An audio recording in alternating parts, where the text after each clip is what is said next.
মুসলিম বিন আকিলকে তারা গ্রেফতার করে কল্লা শরীর থেকে দ্বিখণ্ডিত করে দিয়েছে।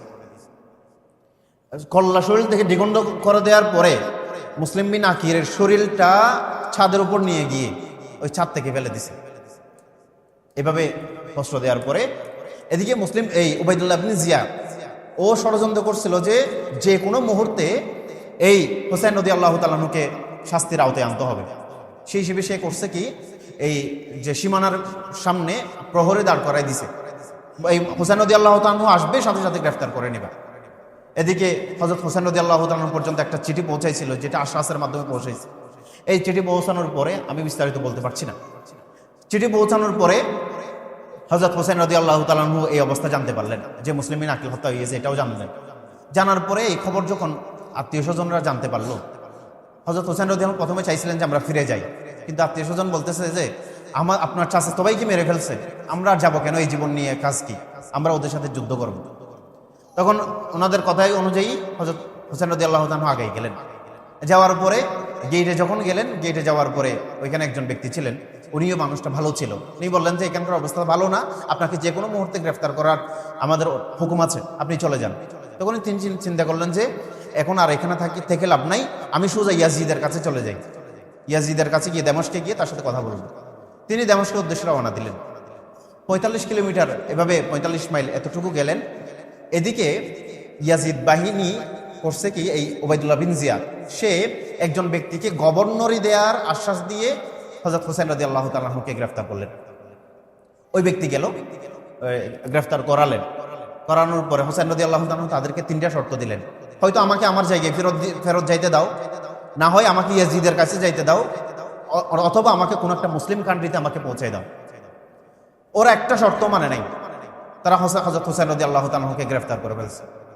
গ্রেফতার করে বলতেছে আপনাকে নিঃশর্তে আমাদের হাতে সুপুর্দ করে দিতে হবে।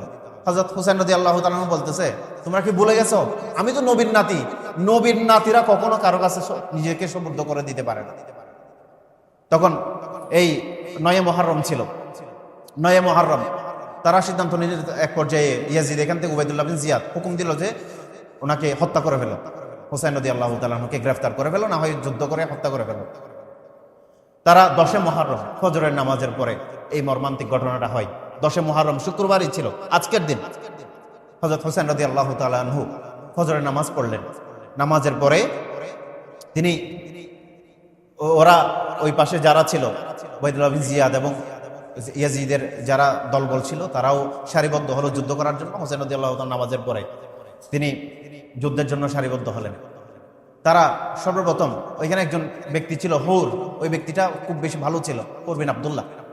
সে চিন্তা করলো যে হযরত হুসাইন যেই আবদার দাবিগুলো দিয়েছে, এই দাবিগুলো তো যৌক্তিক, আমরা কেন হুসাইনের সাথে যুদ্ধ করব।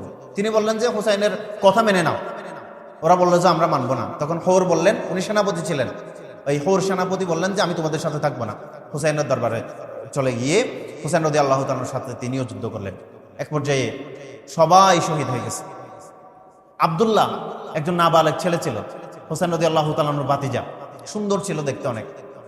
ওই ব্যক্তিরা একজন বলল যে আমি এই আব্দুল্লাহকে হত্যা করব। তখন অনেকে বলতেছে যে ও তো এখনো নাবালেগ, ওকে কেন হত্যা করবা, বলো যে আমি ওকেই হত্যা করবো। এক পর্যায়ে হত্যা করে ফেলছে।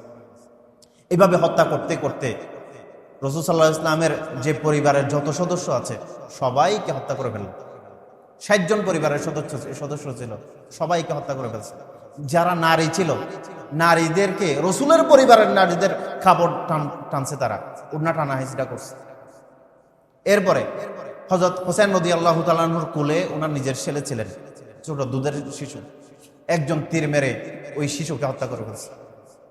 হযরত হুসাইন রাদিয়াল্লাহু তাআলা আনহু ওই শিশুর রক্ত মুছতে ছিলেন এবং আল্লাহর কাছে দোয়া করতেছিলেন, আল্লাহ ওরা তো আমাকেই ডেকে নিয়ে আসছে, আমাকে আবার মেরে ফেলতেছে, আল্লাহ আপনি মজলুমদের, যারা আমার উপর জুলুম করতেছে, জালেমদের বিচার করিয়েন। হযরত হুসাইন রাদিয়াল্লাহু তাআলা আনহু এক পর্যায়ে তাদের সাথে নিজেই বেশ কিছুক্ষণ যুদ্ধ করলেন। এক পর্যায়ে পানির পিপাসায় তিনি অনেকটা ভেঙে পড়েছিলেন, পানি চাচ্ছিলেন, এটা আমরা সবাই জানি, পানি চাচ্ছিলেন, কেউ তাকে পানি দিচ্ছিল না। এক পর্যায়ে সবাই তাকে হুসাইন রাদিয়াল্লাহু তাআলা আনহু ঘিরে ফেললেন হত্যা করার জন্য।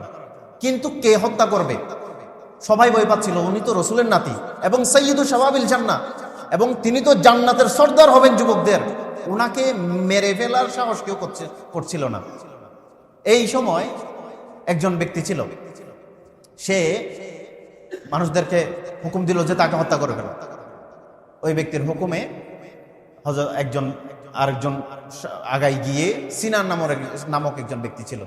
ওই ব্যক্তি করছে কি, একটা তলবারি নিয়ে গর্দানে আঘাত করছে, আরেকজন তীর নিয়ে হযরত হুসাইন রাদিয়াল্লাহু তাআলা আনহুকে আঘাত করছে। এভাবে হযরত হুসাইন রাদিয়াল্লাহু তাআলা আনহু আরেকজন এসে হযরত হুসাইন রাদিয়াল্লাহু তাআলা আনহুর যে মস্তককে শরীর থেকে দ্বিখণ্ডিত করে দিয়েছে। এবং এই মস্তককে নিয়ে একটা তস্তরি ছিল, তস্তরিতে রেখে উবাইদুল্লাহ ইবনে জিয়াদের কাছে পৌঁছানো হলো।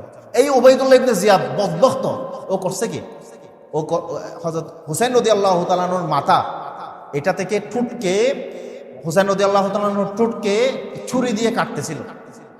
তখন ওইখানে হযরত আনাস বিন মালিক রাদিয়াল্লাহু তাআলা আনহু ছিলেন।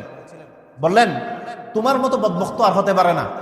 আমি রাসূলকে দেখেছি এই ঠুটে রাসূল সাল্লাল্লাহু আলাইহি ওয়াসাল্লাম চুম্বন খাচ্ছিলেন, তুমি সেই ঠুটটাকে কেটে ফেলতেছ। হযরত হুসাইন রাদিয়াল্লাহু তাআলা আনহুকে ওই বেয়াদব উবাইদুল্লাহ ইবনে জিয়াদ ঠোঁটগুলো কাটি ফেলছে। এরপরে ওই ইয়াজিদের কাছে এই খবরগুলো পৌঁছালো। এই ইয়াজিদ, ওকে কখনো ভালো বলা যাবে না, ও সাহাবীর ছেলে ছিল, এতে কোনো সন্দেহ নাই। এই ইয়াজিদ মানুষ ভালো ছিল না। এই ইয়াজিদ বদবখত তিনটা কাজ করছে। ও হযরত হুসাইন রাদিয়াল্লাহু তাআলা আনহুকে হত্যার ব্যাপারে ওর সরাসরি না হলেও অভ্যন্তরীণ তার হাত ছিল। এবং পাশাপাশি এরপরে হুসাইনের যখন শহীদ হয়ে গেলেন, হেজাজবাসীরা এর বিরোধিতা করছে, তারা বায়াত তরক করে দিচ্ছে, বলছে যে আমরা ইয়াজিদের বায়াত মানি না। এবং যিনি গভর্নর ছিলেন তাকে হেজাজ থেকে বের করে দিচ্ছেন, মক্কা মদিনা থেকে বের করে দিচ্ছেন। এই ইয়াজিদ করছে কি, এই প্রথমে মদিনায় হামলা চালাইছে। মদিনায় এসে মদিনার প্রত্যেকটা ঘরে হামলা চালাইছে। মেয়েদের উপর অনেকে মেয়েদের সাথে খারাপ কাজ করছে, মদিনার মেয়েদের সাথে। এবং মসজিদে নববীতে, যেখানে রাসূল সাল্লাল্লাহু আলাইহি ওয়াসাল্লামের রওজা আছে, ওই মসজিদে নববীতে অনেক ওয়াক্ত নামাজ হয় নাই, আজানও হতে দেয় নাই। এবং আরেকটা মন্দ কাজ করছে ইয়াজিদ। ও করছে কি, ওই হারাম শরীফে কাবাতে, আপনারা তো জানেন কাবার এলাকাটা অনেক বিশাল, ওই জায়গা থেকে যারা তওয়াফ করতেছিল, তওয়াফকারীদের উপর পাথর নিক্ষেপ করা হচ্ছিল। পাথর নিক্ষেপ করতে করতে এক বেয়াদব করছে কি, তরবারির সামনে আগুন লাগাই দিয়ে সে ওই ব্যক্তিদের দিকে, যারা তওয়াফ করতেছিল তাদের দিকে নিক্ষেপ করছে। এই নিক্ষেপের করার পরে এক পর্যায়ে আগুন ধরে গেছে। এই আগুন গিয়ে লাগছে কাবা শরীফের গিলাফে, এবং সেই আগুনের কারণে কাবা শরীফ অনেকটা জ্বলে যাওয়ার উপক্রম হয়েছিল।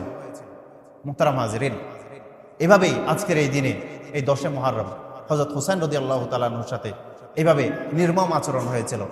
আল্লাহ পাক রব্বুল আলামিন আমাদের সবার অন্তরে হযরত হুসাইনের প্রতি ভালোবাসা রেখে দ্বীন ইসলামকে নিজের ভিতরে ফিট করার তৌফিক দান করুন। সবাই বলে আমিন।